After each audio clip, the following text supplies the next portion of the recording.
Like him or not, he's an essential part of the Star Wars mythology as one of only 2 characters, along with R2-D2, to have appeared in all 7 films, and to top it off, he was portrayed by the same actor every single time in your face Boba Fett.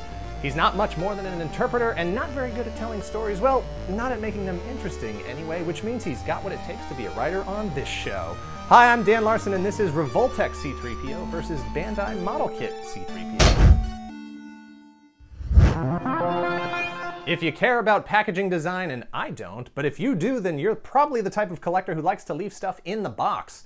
Revoltech not only gives you a bunch of great full-color images of the figure and accessories in a variety of poses, but the window allows you to see the actual figure and accessories. And hey, if you decide to open it and keep the box, you can still put 3PO back in when you're done. Bandai's model kit is a model kit. It's unassembled, so the only thing they can show you on the box is what some Bandai employee did with it. Yeah, there's some cool images of a finished model, examples of what you might be able to do with it when or if you actually put it together. And not for nothing, but if you never open that Bandai box, if you're the type of collector that doesn't even want to break the tape seal, how will you even know if it's even C3PO in that box? Maybe they sent you a bunch of old Gundam parts or a 1/32nd scale Camaro with the decals all crooked. Revoltech wins this round for its honest, straightforward package design you can trust. When it says C3PO on the box, C3PO is in the box. C3PO is fluent in over 6 million forms of communication. Surely one of them must be Finnish. You're gonna put a rim shot in there, right? No? All right. But seriously, the surface finishes on these 2 figures could not be more different. It really might be the only category necessary in your decision-making process. Revoltech has a very dull, very slightly metallic paint application that has just enough sheen to it to make it feel like it might be metal. If you're really grasping at straws, you could make the argument that this 3PO hasn't had an oil bath or a good polishing in a while, I suppose. But a grimy patina would have looked cool if that's what they had done with it, but they didn't. On the other hand, that is something that you can do with the Bandai model kit. C3PO is gold chrome. When he's clean, he literally looks like he's worth $1 million. Even if you choose to just put him together and start shooting, he's still a screen-accurate mirror finish, but you'll always have the option to grime him up if you want to, where Revoltech will never be shiny. Round 2 goes to Bandai Model Kit for that luxurious chrome look.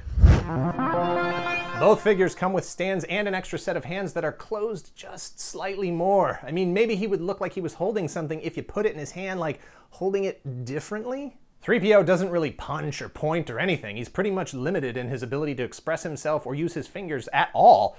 And I don't want to discourage the inclusion of handsets for any reasons, but I don't really see the need here in either case. Revoltech also comes with an MSE or mouse droid, which is cool, but doesn't really have anything to do with 3PO. Bandai 3PO comes with a completely different faceplate, a different chest plate, and an additional set of arms, giving the model kit a multitude of different looks. With and without restraining bolt, with and without head dent. You can even take the panel off his back if you want to set up a scene with Chewbacca, reactivating him after he gets blown to bits. Bandai model kit wins round 3 for giving you a lot more options. C3PO is pretty limited in the range of posability, even live on set with Anthony Daniels inside. That said, he does need to sit, have some range of expression with his arms, torso, and neck.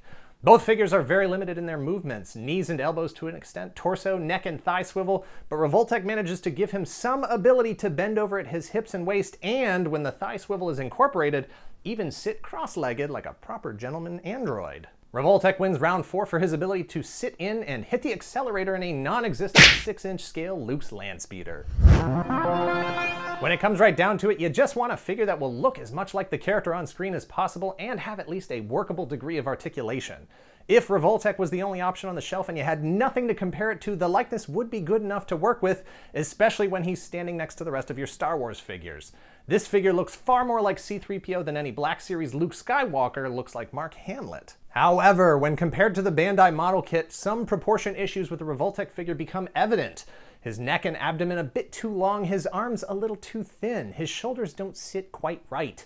Revoltech wanted to give him a greater range of movement, but in the process lost some of the iconic look of C3PO. Between the proportions and the dull finish, ironically, he looks heavily influenced by Maria from Fritz Lang's Metropolis. Round 5 goes to Bandai Model Kit for a spot-on likeness, which probably has more to do with the chrome finish from round 2 than I'm willing to admit. While it wasn't a decisive victory, it is a victory nonetheless. They match up pretty closely on price, and while Revoltech has a greater range of posability, that's just not the top priority on a character like C3PO. He's basically a shiny gold annoying statue that needs to shut up or shut down. For most of your posing needs, for most of your lighting situations, Bandai's model kit will get the job done. Thanks for watching. Hit like, hit subscribe, hit share, hit the accelerator. Let us know in the comments below if you've picked up either of these, or if you're holding out for the Mathx figure 2-packs. You can either get gold arm and silver leg with R2-D2, or red arm and gold leg with BB-8. How's that for a scam? Or if you're holding out for the Black Series. I'm really excited for that one, but not for reasons that Hasbro would be proud of. That's a fake laugh. Cut.